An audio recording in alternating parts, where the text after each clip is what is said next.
जय राधे जय निताई गौर हरि बोल निताई गौर हरि बोल निताई गौर हरि बोल निताई गौर हरि बोल हे गिरिधारी तेरी आरती गाओ हे गिरिधारी तेरी आरती गाओ बाके बिहारी तेरी आरती गाओ कुंज बिहारी तेरी आरती गाओ बाके बिहारी तेरी आरती गाओ श्याम सुंदर तेरी आरती गाओ आरती गाओ प्यारे तुम करी जाओ आरती गाओ प्यारे तुम करी जाओ हे गिरिधारी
Savitraaya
श्री कृष्ण दिव्याय दिव्यासजीव की, श्री शुक मुनि की, परीक्षित महाराज की, शुक मुनि की, शौनकादि ऋषिवृंद की, दैवी शारिण्य की, आस्थान पुरुष की, आपन अपन गुरुदेव की, आपन अपन इष्टदेव की, आज के आनंद की। जय जय श्री राधेश्याम, जय जय श्री राधेश्याम, जय जय श्री राधेश्याम। निताय गौर हरि हरि बोल। ज्ञान यज्ञ में करिष्यामि, शोक शास्त्र कथा जलम, भक्ति ज्ञान वैरिज्ञानम स्थापयामि प्रजनतः। श्री नारद मुनि বললেন যে এই শ্রীমদ্ ভাগবত সপ্তাহকে জ্ঞান যজ্ঞ বলা হয়। মানুষ অজ্ঞানে করে কাম, জ্ঞানে তা হয়। তাই অজ্ঞানবশত ভুলবশত আমরা যে কাজ করেছি, আমরা এই ভাগবত জ্ঞান লাভের দ্বারা সেই পাপকে নাশ করতে পারব। এই জ্ঞান হলো ভক্তিকে বর্ধিত করা জ্ঞান। এই জ্ঞান হলো হৃদয়ের মধ্যে বৈরাগ্য আনার জ্ঞান। এই জ্ঞান হলো প্রেম ভক্তি লাভের উপায় স্বরূপ জ্ঞান। তাই এটা সবিশেষ ব্রহ্ম জ্ঞান আর নির্বিশেষ ভগবত জ্ঞান দুটির কথাই আলোচনা করেছেন। আমরা গতকালকে বলেছিলাম কলিযুগে 5টি যজ্ঞ চলবে। নাম যজ্ঞ, জপ যজ্ঞ, হোম যজ্ঞ, জ্ঞান যজ্ঞ, তপ যজ্ঞ, যাগ যজ্ঞ, এইগুলি চলবে, এইগুলি বন্ধ নেই। একমাত্র অশ্বমেধ গবালম্বম সন্ন্যাস ফলপত্তকম দেবরণ সুতোৎপত্তি কলৌ পঞ্চ বিবর্জিতা। বলছেন এই কলিযুগে অশ্বমেধ যজ্ঞ করা নিষিদ্ধ, গোমেধ যজ্ঞ করা নিষিদ্ধ। অশ্বমেধ গবালম্বম। কলিতে ব্যবসা সন্ন্যাস নিষিদ্ধ, বিভৎস সন্ন্যাস। শ্রাদ্ধে আমিষ দ্রব্য ব্যবহার করা নিষিদ্ধ, মাছ মাংস। এবং এই কলিযুগে দেবরের দ্বারা সন্তান উৎপাদন করাও নিষিদ্ধ। অন্যান্য যুগে ছিল। প্রতিটি যুগে যুগে যুগ ধর্মের কিছু পরিবর্তন হয়, কিছু নতুন নতুন ধর্মের আবিষ্কার, কিছু পুরাতন ধর্ম লুপ্ত হয়। যুগ অনুসারে যুগের ধর্ম পালন করে যেতে হবে। আমরা কলিযুগের মানুষ। আমাদের উপাস্য হলেন পঞ্চতত্ত্ব এবং রাধা গোবিন্দ, যুগপৎ উপাসনা। নবদ্বীপের উপাসনা ব্যতিরেকে বৃন্দাবনে প্রবেশ করা যায় না। এই জন্য বলছেন গৌর ভজলে নিতাই, নিতাই ভজলে গৌর পাবে, আর গৌর ভজলে ব্রজে যাবে। সোজাসুজি বৃন্দাবনে গিয়ে ভজন করার অধিকার হচ্ছে না আমাদের। শ্রী গৌর মন্ডল ভূমি যেবা জানে চিন্তামণি, তার হইবে ব্রজভূমে বাস। গৌরাঙ্গ মহাপ্রভুর চরণে যার যতটা প্রেম ভক্তি উদয় হয়েছে, রাধা গোবিন্দের চরণে তিনি ততটাই প্রেম ভক্তি লাভ করতে পারবেন। এই জন্য আগে গৌর ভজন। সকালবেলা দেখবেন ঠাকুর জাগানোর ক্ষেত্রেও আগে পঞ্চতত্ত্বকে জাগাতে হয়, তারপরে রাধা গোবিন্দকে জাগাইতে হয়। স্নান করানোর ক্ষেত্রে, ভোগ লাগানোর ক্ষেত্রে, আরতি করার ক্ষেত্রে সর্বত্রই আগে নবদ্বীপ, তারপরে বৃন্দাবন। মন্ত্র স্মরণের ক্ষেত্রেও তাই, এমনকি হরিনামের মালা জপ করার ক্ষেত্রেও তাই। নবদ্বীপের ভজন ব্যতিরেকে রাধা গোবিন্দের ভজনে প্রবেশ করা। দেবশ্রী নারদ বললেন যে পুত্র কার্য মহাযজ্ঞম স্থলম তদানচারিতম। এই ভাগবত যজ্ঞটা কোথায় করলে ভালো হয়? মহিমা শিব সহস্রঞ্জ প্রত্যেকম বেদ পার্শ্বদ। ভাগবত এমন একটি স্থানে করতে হবে যেখানে সব স্থান থেকে সব দিকের লোক আসতে পারবে। এমন এক স্থানে করতে হবে যেখানে বাইরের কোনো শব্দ আসে না। কোন নদীর ধারে, কোন তীর্থেতে করলে আরো উত্তম ফল লাভ করা যায়।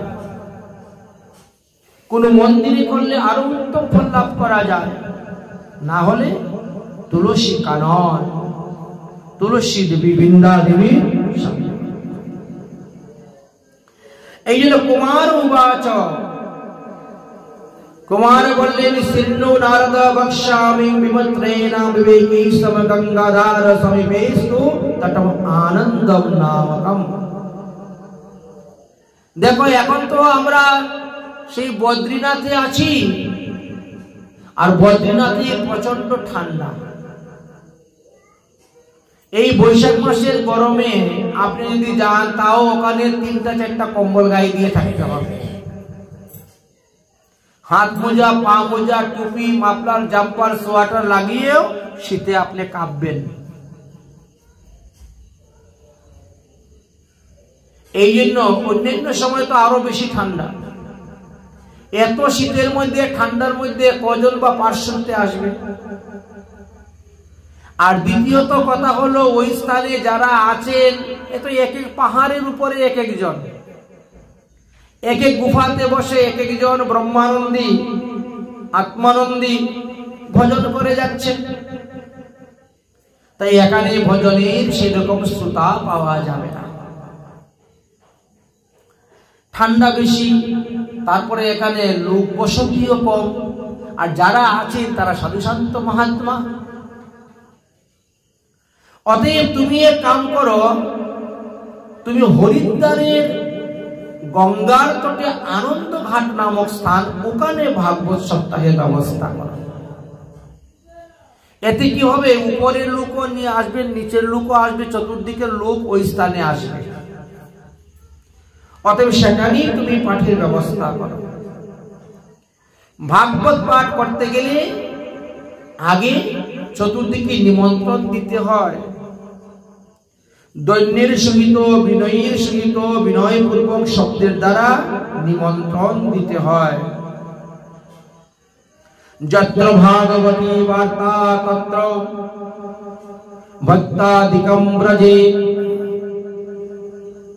কথা শব্দ সমাকারণে তদ্ক্রিয়ম তরুণায়রে।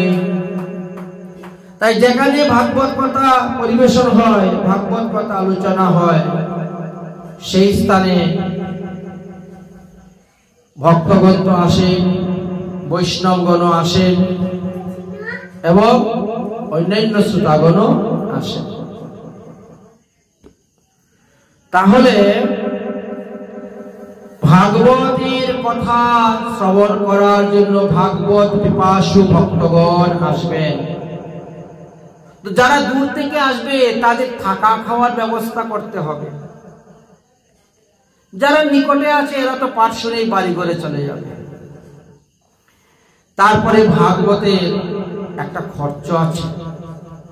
একটা ভাগবত সপ্তাহ যজ্ঞ করতে গেলে তোমার প্রায় 10 থেকে 11 দিন সময় লেগে যাবে। 7 দিন ভাগবত পাঠ, 1 দিন মাহাত্ম্য পাঠ, 1 দিন অধিবাস, 1 দিন নামযজ্ঞ অথবা হোমযজ্ঞ। একটা মেয়ে বিবাহ দিতে যে পরিমাণে খরচ হয়, একটা ভাগবত দিতেও সেই পরিমাণ খরচ লাগে, পরিশ্রম লাগে,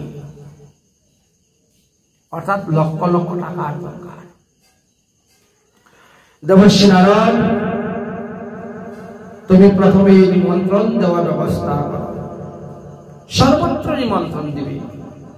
ভূলোকম দেবলোকম চ ব্রহ্মলোকম চ তথৈব চ শ্রীমদ্ভাগবতী পীয়ূষ পায়নম রসলম পটাম।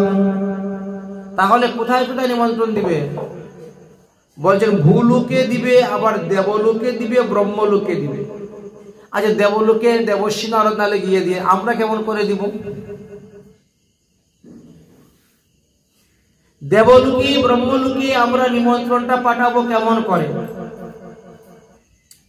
নিমন্ত্রণ পাঠানোর জন্য দেবলোকের পিয়ন হলেন অগ্নি দেবতা।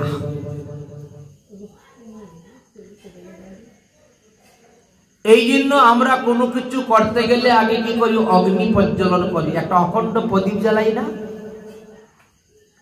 অখণ্ড প্রদীপ জ্বালিয়ে সেই অখণ্ড প্রদীপের মধ্যে পূজা করে তিনার মাধ্যমে আমরা নিমন্ত্রণ পাঠাই। যান, আপনি গিয়ে সবাইকে নিমন্ত্রণ দেন, দেবলোকে ব্রহ্মলোকে সর্বত্র নিমন্ত্রণ দেন।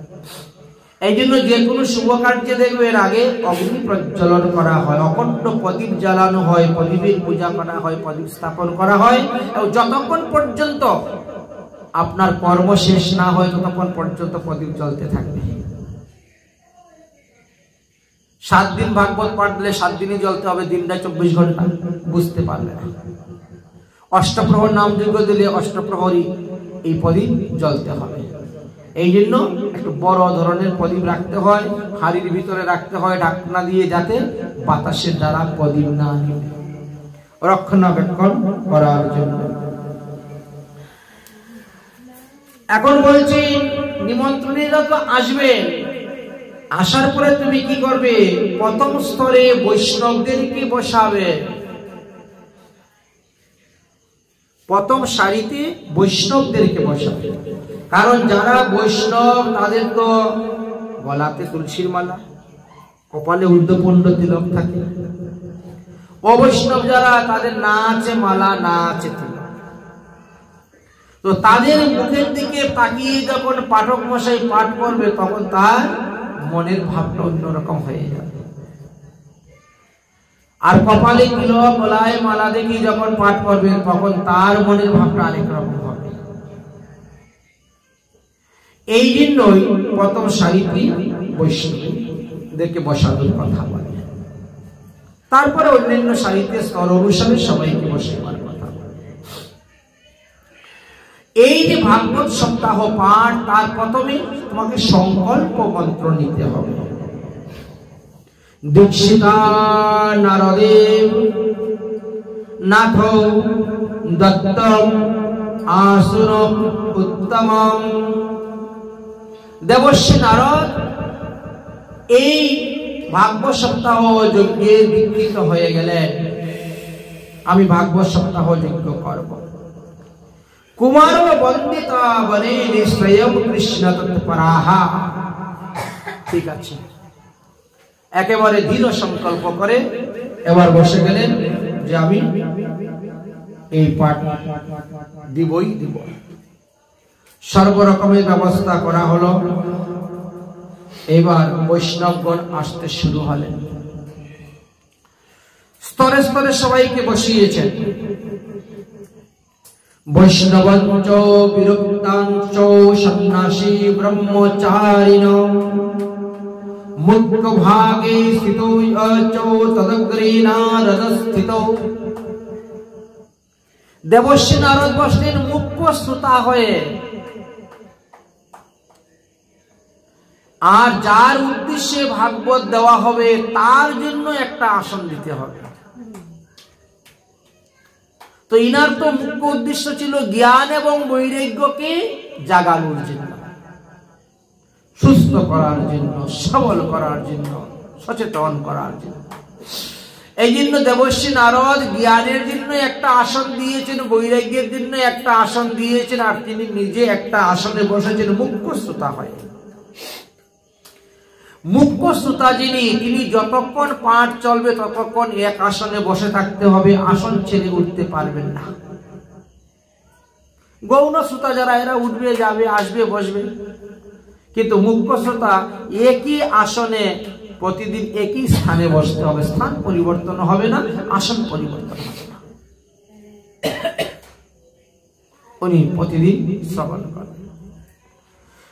ভাগবত যেখানে দিবেন, যার উদ্দেশ্যে দিবেন, সেখানেই মঙ্গল হইবে।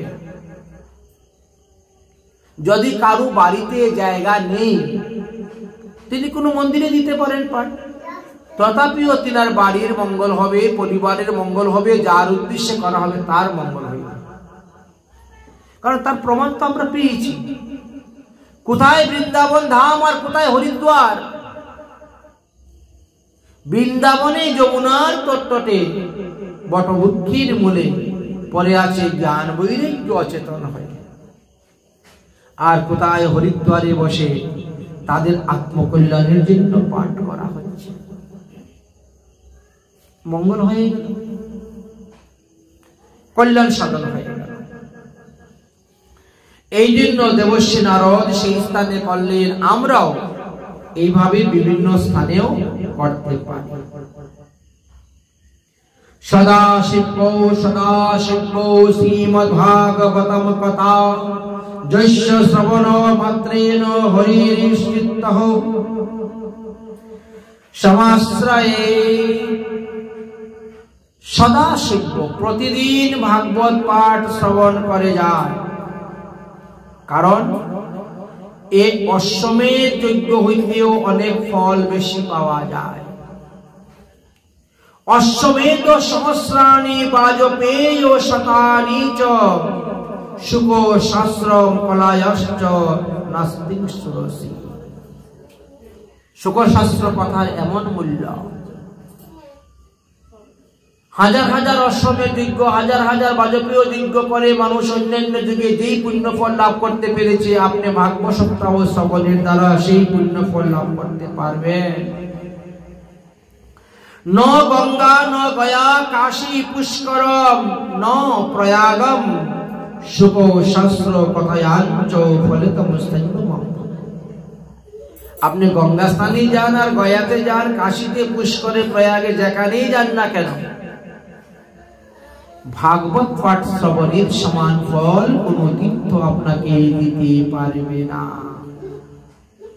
অতএব এই ভাগবত এমনই মূল্যবান গ্রন্থ।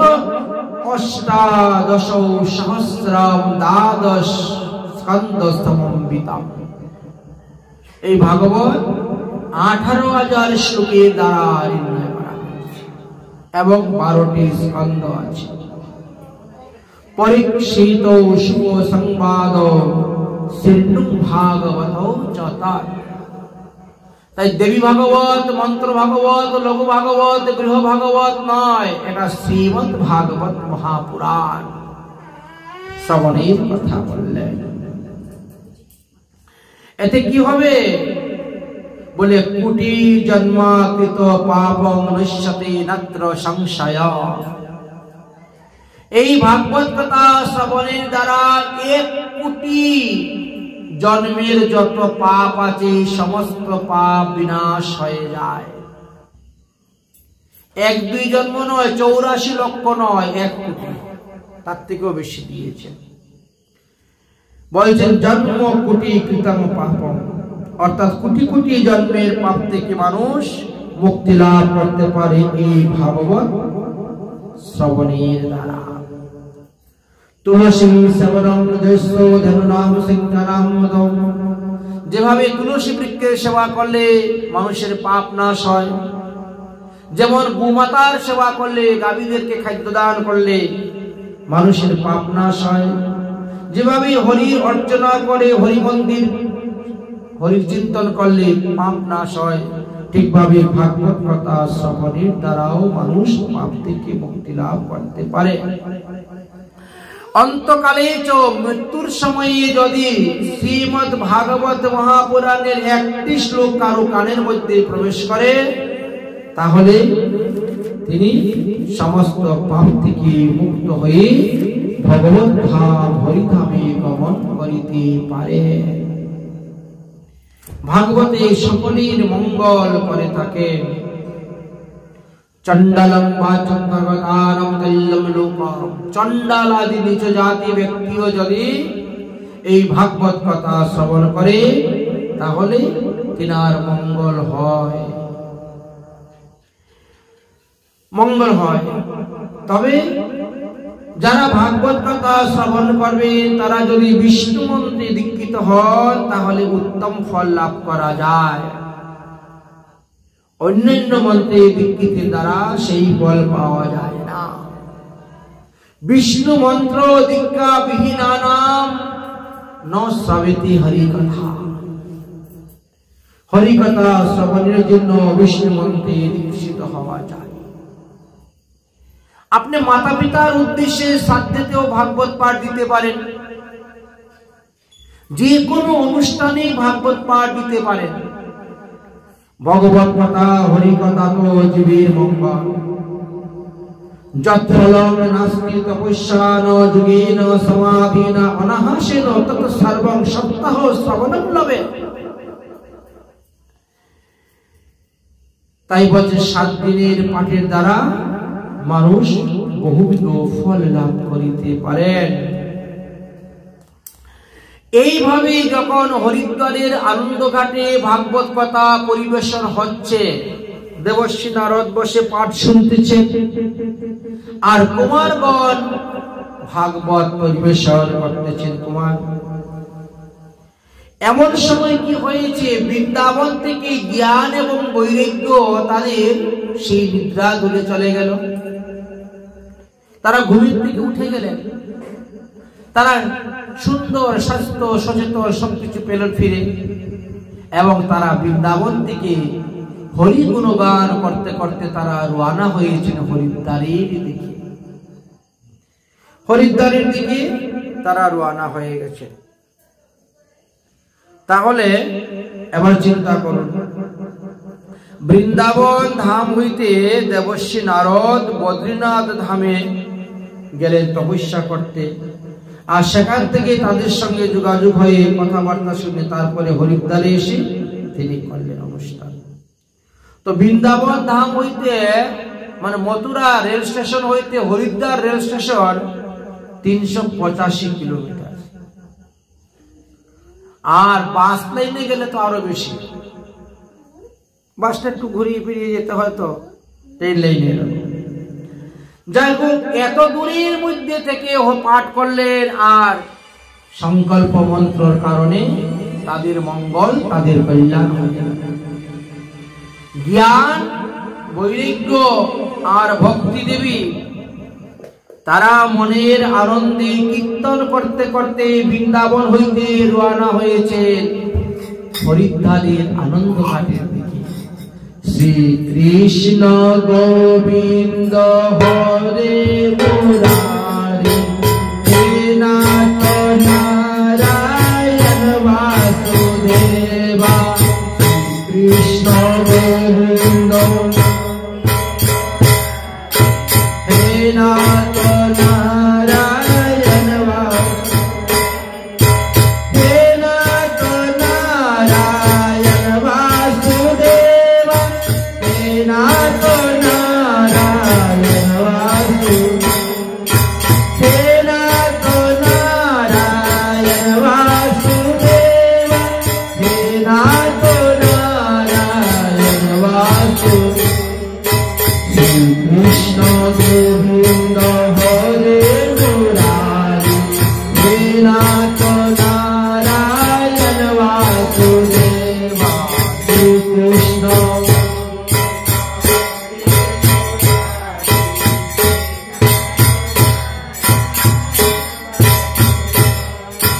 एकमात्र स्वामी सका हमारे, एकमात्र स्वामी सका हमारे, हे नाथ नारायण वासुदेवा। एकमात्र स्वामी सका हमारे, हे नाथ नारायण वासुदेवा। कृष्ण गोविंद हरे मुरारी, हे नाथ नारायण वासुदेवा, हे नाथ नारायण वासुदेवा, हे नाथ नारायण वासुदेवा। তো যারা হরিদ্বারে আনন্দঘাটে পাঠ শুনতে বসেছিলেন তারা হাত জোড় করে বলছে, আরে আপনাদের গান এখন বন্ধ করেন ভাই, আমরা পাঠ শুনতে বসেছি, পাঠে বিঘ্ন করিও না। বাস্তবে এটা নিয়ম।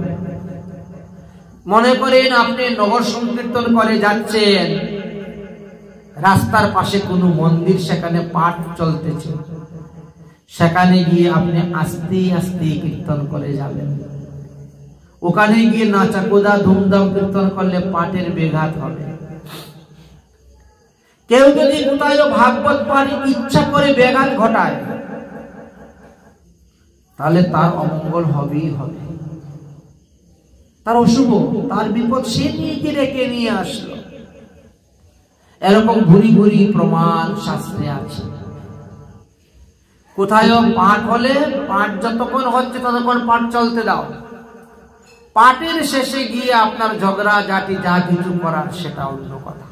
পাঠের মধ্যে এসে ঝগড়া করতে যাবেন না, পাঠের মধ্যে এসে ভিন্ন করতে যাবেন না, পাঠেতে রসাবাস করতে যাবেন না।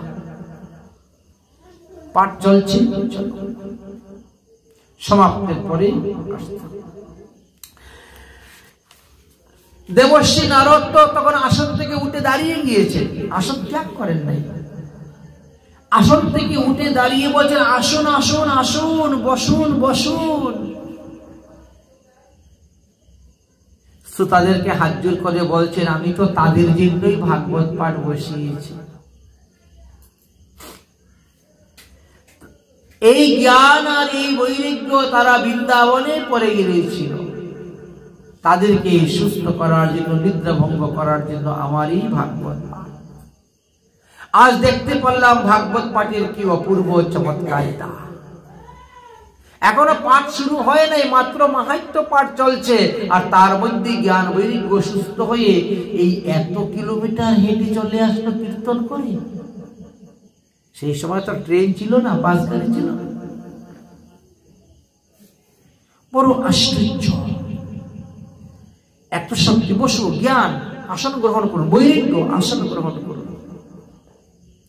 জ্ঞানকে একটি আসনের মধ্যে বসালেন, বৈরাগ্যকে একটি আসনের মধ্যে বসালেন।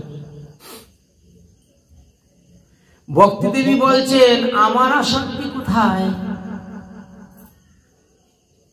সত্যি তো দেবশ্রী নারদ ভক্তি দেবীর জন্য কোনো আসন দেন নাই।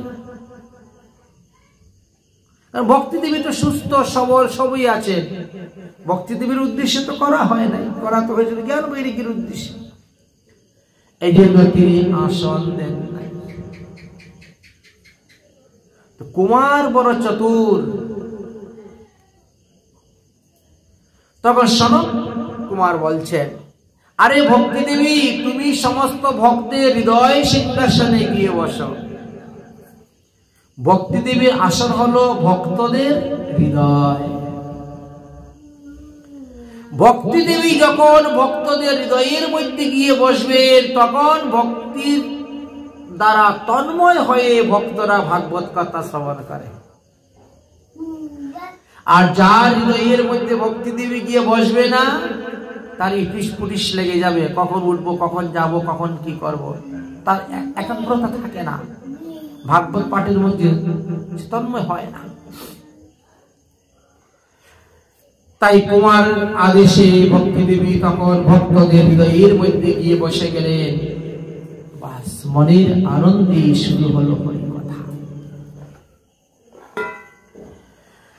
হরিকথার এমন এক রস না, যারা প্রকৃত মহাত্মা মহাজন, তারা হরিকথা বলতে গেলে তারা ঘড়ি দেখে হরিকথা বলেন না।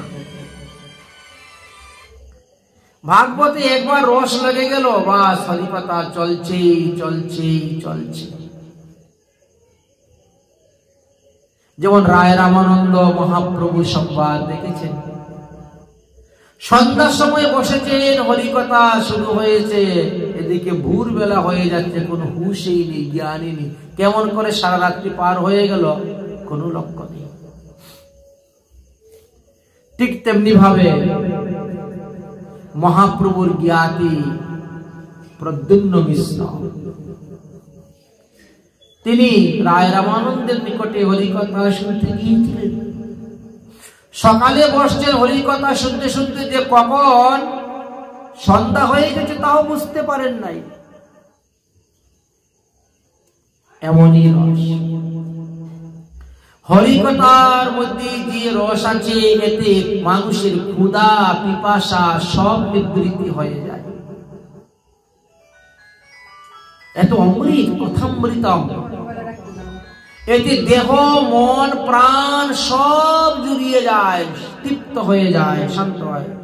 হৃৎকর্ণ রসায়নম কথা। এই হরিকথা যখন আরম্ভ হয়েছে, তখন ভগবান তিনি আর নিজ রূপ ত্যাগ করে হরিকথার আসরে চলে এসেছে। নিজ লোকম পরিত্যজ্যং ভগবান ভক্তঃ বৎসল। যেখানে যেখানে হরিকথা হয়, ভগবান তিনি আর নিজ লোক ত্যাগ করে সেই হরিকথায় আসেন। এই জন্য আসন দিতে হয় ভগবানের। গ্রন্থ পূজা করে আমরা আসন দেই, এক গ্লাস জল দেই এবং একটু ফল মিষ্টি আদি ভোগ দিই। যেখানে ভাগবত পাঠে কেন দেওয়া হয়? কারণ এখানে ভগবান আসবেন বসতে। ভগবান তো দেবশ্রী নারদকে বলেই দিয়েছে, নাহং বসামি বৈকুণ্ঠে যোগিনাম হৃদয়ে ন চ মদ ভক্ত যত্র গায়ন্তি তত্র তিষ্ঠমি নারদ। তাই যেখানে ভাগবত পাঠ হয়, গীতা পাঠ হয়, হরিকথা হয়, সেখানে হরি আসে তিনার কথা শ্রবণ করার, হরি কথা শ্রবণ করতে হরি আসে। তার প্রমাণ দেখুন, দ্বারকাতে ভগবান শ্রীকৃষ্ণ যখন দ্বারকা লীলা করছিলেন, একদিন ভগবান শ্রীকৃষ্ণ রাত্রিবেলা রাধা রাধা রাধা রাধা বলে কাঁদতেছেন। রাধা রানী কিন্তু দ্বারকায় যান নাই। ওই টিভির সিরিয়াল দেখে আপনারা ওইসব সত্যি বলে মনে করবেন, বুঝেছেন? রাধা রানী দ্বারকায় যান। রাধা রানী কুরুক্ষেত্রে গিয়েছিলেন, তা ভাগবতে প্রমাণ আছে, কিন্তু দ্বারকায় যান নাই। ব্রজের গোপীরা দ্বারকায় গিয়েছিলেন, একথা প্রমাণ আছে। শ্রীকৃষ্ণ যখন রুক্মিণীকে বিবাহ করছিলেন, তখন ব্রজ গোপীরাও দ্বারকায় গিয়েছিলেন সেই বিবাহে দর্শন করার। তারপরে গোপীরা ফিরে আসেন নাই, একটা পুকুরের মধ্যে তারা ডুব দিলেন, অন্তর্ধান হয়ে গেলেন। আজও পর্যন্ত সেই পুকুরকে হিন্দিতে কি বলে জানো? তালাব, তাই না? আমরা বাংলায় বলি পুকুর, পুষ্করণী, এরা বলে তালাব। সেখানে গেলে পরে বলবেন গোপী তালাব দর্শন করবেন। ওই পুকুরের যে মাটি, সেই মাটি হলো এই যে গোপী চন্দন তিলক করা হয়, যে হলুদ রঙের, দেখেন না, একটু লাল লাল কালার হলুদ রঙের। আগে গোপী চন্দনের বিরাট মহিমা ছিল, এখনো মাহাত্ম্য আছে, কিন্তু মহাপ্রভু যখন রাধাকুণ্ড শ্যামকুণ্ড প্রকট করে, রাধাকুণ্ডের রস দিয়ে মহাপ্রভু তিলক করলেন, সেই থেকে রাধাকুণ্ডের মহিমার, রজের মহিমা বেড়ে গেল গোপীচন্দন থেকে আরো বেশি। কারণ স্বয়ং ভগবান, স্বয়ং মহাপ্রভু যেটা ধারণ করেছেন। যাই হোক, তো ভগবান শ্রীকৃষ্ণ দ্বারকাতে বসে রাধা রাধা বলে কান্না করেন। রুক্মিণী, সত্যভামা, জাম্বুবতী আদি সবাই চিন্তা করছেন, এই আমাদের মধ্যে রাধা কে রে, দেখতো তার প্রেমেতে কৃষ্ণ এত বস। কিন্তু 16,108 জনের মধ্যে কারো নাম রাধা নেই। তাহলে রাধাকে, তার সম্পর্কে জানতে হবে। এই কথা জানার জন্য সকালবেলা রুক্মিণী গিয়েছেন দেবকীর কাছে। ওমা, তোমার ছেলেরা কালকে রাত্রে সারা রাত খালি রাধা রাধা বলে কেঁদেছে। আচ্ছা, রাধা কে? আমাদের 16,108 মধ্যে তো কেউ রাধা নেই। আচ্ছা, এতগুলা প্রিয়সী থেকে আমরা কি রাধার সমান ভালোবাসা তাকে দিতে পারতেছি না? তারপরে সে রাধা রাধা বলে কাঁদে। রাধা রানী কে জানতে হবে। দেবকী বলছেন, আমি শুনেছি বিশ্বভানু মহারাজের কন্যার নাম ছিল রাধা রানী। তারা প্রায় সমবয়সী ছিলেন, একসঙ্গে উঠা বসা খেলাধুলা করেছেন। এর থেকে বেশি তো আমি আর কিছু জানি না, কারণ আমি তো কংসের কারাগারে বন্দী ছিলাম, আমি তো মথুরায় ছিলাম। কারণ এর থেকে বেশি আমি কিছু জানি না। যদি জানতে হয় তাহলে তোমরা রোহিণীর কাছে যাও, কারণ রোহিণী তখন নন্দালয়ে ছিল।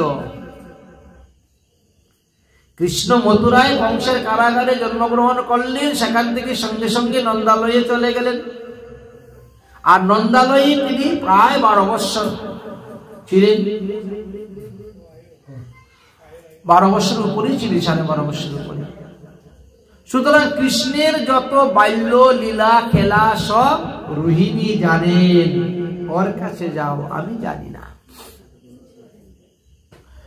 রোহিণীর কাছে যখন গিয়ে উপস্থিত হলেন, রোহিণী বলছেন, দেখো আমি ছেলের সমস্ত বাল্যলীলার কথা বলতে পারবো, রাধারানীর কথাও বলতে পারবো, কিন্তু ছেলের রাসলীলার কথা বলতে পারবো না।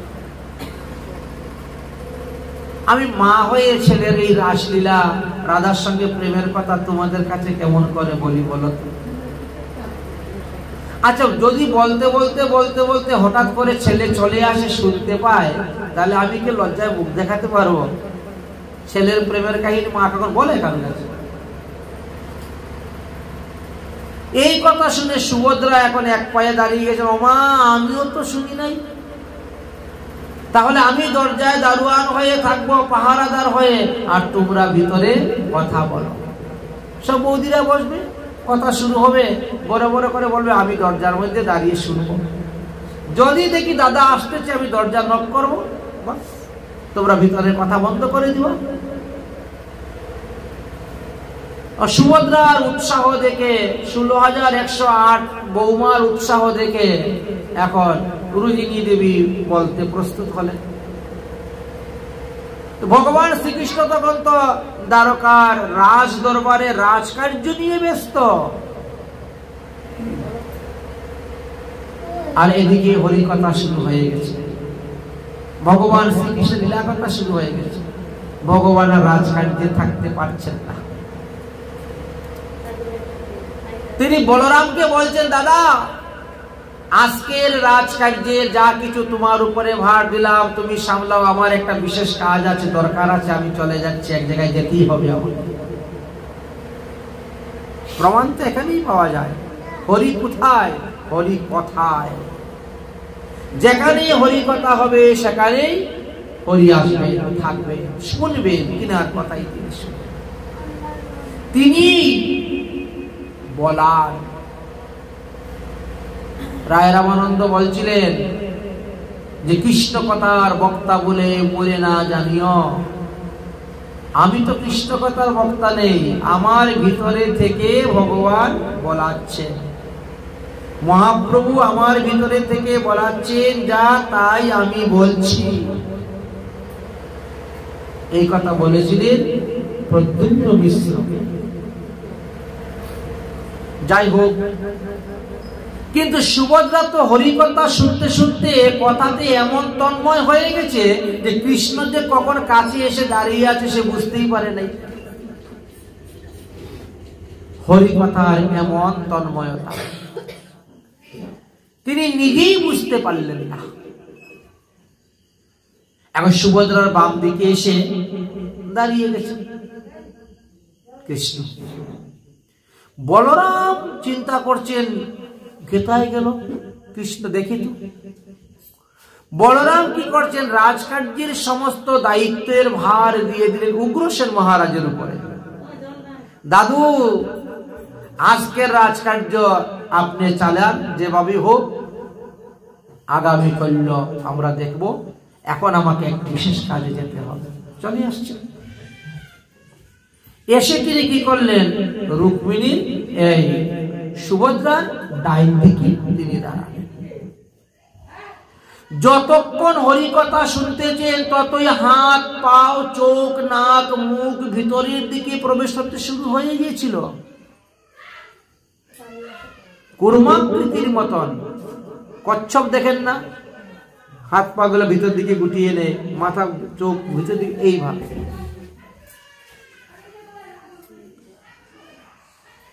কেউ বুঝতে পারলেন না, ভিতরে যারা হরিকথা বলছেন তারাও বুঝতে পারলেন না, সুভদ্রাও বুঝতে পারলো না যে আমার ডাইন দিকে একজন দাঁড়িয়ে আছে, বাম দিকে আরেকজন দাঁড়িয়ে আছে। ভগবান শ্রীকৃষ্ণ তিনা লীলা কথা শ্রবণ করতে করতে তার হাত থেকে যে কখন সুদর্শন চক্র পড়ে গেছে সেটাও তিনি বুঝতে পারেন নাই। হরিকথার এমনই প্রেম, সে কথামৃত রসে প্রেমেতে সুদর্শন চক্র গলে গিয়ে লম্বা লাঠি বেদির মতন হয়ে যাচ্ছে, কোনো হুঁশ নেই। কিন্তু এমন সময় দৈবক্রমে দেবর্ষী নারদ আসতেছেন বীণাবাদ ধারণ করে করে। তিনি প্রায় সময় দ্বারকায় আসতেন ভগবানের লীলা দর্শন করার জন্য। যখন দেবর্ষী নারদের বীণাবাদন কীর্তন রোহিণী দেবীর কানেতে গেল, তখন তারা কথা বলেনি, নারদ মুনি আসতেছেন, কথা বন্ধ করেছে। কথা যখন বন্ধ করেছেন সঙ্গে সঙ্গে ভগবান শ্রীকৃষ্ণের আবার হাত, পাও, চোখ, নাক, মুখ সব ঠিক হয়ে যাচ্ছে। কিন্তু দেবর্ষি নারদ তো আকাশমার্গে থেকে এই দৃশ্যটা দেখে ফেলেছেন। ভিতরে কথা বন্ধ হয়ে গেছে। দরজা খুললেন, এবার দেখে সামনে কৃষ্ণ, বলরাম আর সুভদ্রা দাঁড়িয়ে আছে। দেবর্ষি নারদকে দর্শন করে ভগবান শ্রীকৃষ্ণ তাকে প্রণাম করলেন, উত্তম আসন দিলেন বসার জন্য। আচ্ছা, যে দেবর্ষি নারদ সর্বদা ভগবানকে প্রণাম করে, ভগবানকে গুণগান কীর্তন করে, আচ্ছা সেই ভগবান দেবর্ষি নারদের সেবা করতে গেলেন কেন? তার পা ধোয়াইতে গেলেন কেন? জীবকে শিক্ষা দেওয়ার জন্য। ভক্তের সম্মান তো ভগবান জানেন। সুদামা বিপ্রের দেখেন, ভগবান নিজে চরণ ধুয়ে দিয়েছেন। ভক্তের সম্মানটা ভগবান জানেন। কারণ আপনি আচরি ধর্ম জীবের শিখায়, আপনি না আচরিলে শিখানো না যায়। এই জন্য ভগবান নিজে আচরণ করে শিখাচ্ছেন, তোমরাও এইভাবে করবে। তোমাদের বাড়িতেই যদি কোনো সাধুগুরু বৈষ্ণব আসেন, তাদেরকেও এইভাবে করবে, এই শিক্ষা দিচ্ছেন ভগবান। যাই হোক, তাহলে প্রমাণিত হলো যেখানে হরি কথা হয় সেখানেই হরি আসেন, এটাই প্রমাণিত হয়ে গেল। তাই ভগবান কি করলেন? নিজ লোকং পরিত্যজ্যম ভগবান ভক্তবৎসল, নিজ লোক ত্যাগ করে ভগবান চলে আসলেন হরিকথা শ্রবণ করার জন্য। যত্র বৈষ্ণব চিত্তেষু দৃষ্টা ভক্তি মৌলিকম কিম্বম। তাই বৈষ্ণব, সদাচার সম্পূর্ণ বৈষ্ণবের মুখে যেখানে হরিকথা হয় সেখানেই হরিকথা শ্রবণ করতে ভগবান চলে আসেন। দেবর্ষি নারদ জিজ্ঞেস করলেন, আচ্ছা বলুন তো, এই হরিকথা শ্রবণের দ্বারা কাদের কাদের কল্যাণ হবে, মঙ্গল হবে, কারা কারা উদ্ধার হবে? বলে সব ধরনের মানুষ, সদাচার বিহীন, আচার বিহীন, সর্বদা মহাপাপে রত, পঞ্চপাতকের পাতকী, চোর, ডাকাত, গুন্ডা, বদমাশ, অসৎপথগামিনী, ক্রোধী, লম্পট, কৌটিল্য, মানে কোনো কিছু বাদ দিলেন না। যে যত বড়ই পাপী হোক, যেরকমই হোক না কেন, তিনার মঙ্গল হবে, কল্যাণ হবে। বিশ্বাসঘাতকতাই হোক, আর পঞ্চপাতকের পাতকী হোক, আর আচার বিহীনই হোক, সবার মঙ্গল হবে। এখন আজকালকে মানুষ তো প্রমাণ চায়, প্রমাণ ছাড়া কোনো কিছু বিশ্বাস করতে চায় না। এই জন্য বললেন, আচ্ছা এই হরিকথার দ্বারা সব ধরনের পাপীদের উদ্ধার হয়, তার কোনো প্রমাণ আছে? একটা প্রমাণ দেখান তো, যে পঞ্চপাতকের পাতকী হয়েছে, মৃত্যুর আগে পাপের প্রায়শ্চিত্ত করে নাই, মারা গিয়েছে, অথচ মৃত্যুর পরে তার ভাগবত কথা শ্রবণ করে উদ্ধার হয়ে গেছে, এমন কোন প্রমাণ যদি থাকে তাহলে আপনি দেখান। আচ্ছা, প্রমাণ তো অনেক অনেক রকম আছে, বহু প্রকার আছে। তার মধ্যে তিনটা প্রমাণ লোকে মান্য করে, তিনটাকে শ্রেষ্ঠ বলে। একটা হলো প্রত্যক্ষ প্রমাণ, একটা হলো অনুমান প্রমাণ, আর একটা হলো শব্দ প্রমাণ। এই তিনটা বলেন যে প্রত্যক্ষ প্রমাণটা অনেক সময় ভুল হয়, চোখে দেখা জিনিস ভুল হয়, দূরত্বের কারণে, নিজেকে অসাবধানতার কারণে ভুল হয় প্রত্যক্ষ প্রমাণ। ঠিক তেমনি ভাবে অনুমান প্রমাণটাও ভুল হয়। কারণ আমরা যেখানে ধোঁয়া দেখি বলি এখানে আগুন লেগেছে, আগুন আছে রে, ধোঁয়া ধোঁয়া দেখলেই মনে করি ওখানে আগুন আছে, কিন্তু আগুন নিভিয়ে দিলে পরেও ধোঁয়া উঠতেই থাকে, তাই না? তখন তো আগুন নেই, অথচ ধোঁয়া উঠতেছে। এই জন্য বললেন যে এই শব্দ প্রমাণ এ কোনো ভুল নেই। এই জন্য এই ভাগবত প্রমাণ, শব্দ প্রমাণ, এই যে বর্ণ দিয়ে গেলেন আমাদের, আসল সেই প্রমাণ সম্পর্কে আমরা আজকে আস্বাদন করব।